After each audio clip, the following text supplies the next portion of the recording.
My parents are in their 80s and they're generally quite savvy, but they can be a bit too trusting at times. After some of the bad weather earlier this year, a workman knocked on their door and said he had been carrying out roofing work for people in the next street. His shirt and van had a company logo on them, and he gave my parents a leaflet which had links to website and online reviews.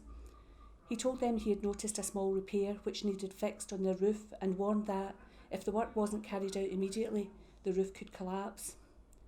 My mum and dad got quite a shock and agreed to let him carry out the work that day. They paid him a couple of £1,000 by bank transfer, but he didn't give them a receipt, contract or details of their cancellation rights. He finished the repair quite quickly, but then told them he had discovered additional work which needed carried out urgently, which was going to cost another £4,000. They felt pressured into agreeing to pay for this work too. They've had leaks in the roof before which caused a lot of damage, and they were worried it could happen again. They said that the man was very friendly and knew what he was talking about, although he seemed to avoid some of the questions they had about the work being carried out.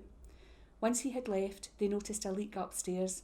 It was at this point that they called me and told me what had happened.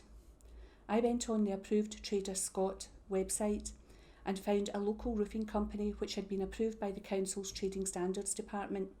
They were able to visit my parents' house the next day.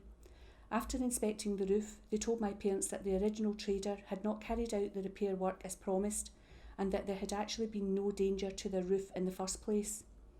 I looked up the website on the leaflet the original trader had given my parents and discovered that their business address was false and that they had been removed from the review sites they advertised on the leaflet. My parents contacted Advice Direct Scotland to report the trader, and he is now being investigated by local trading standards officers. We're hoping that Mum and Dad will get their money back.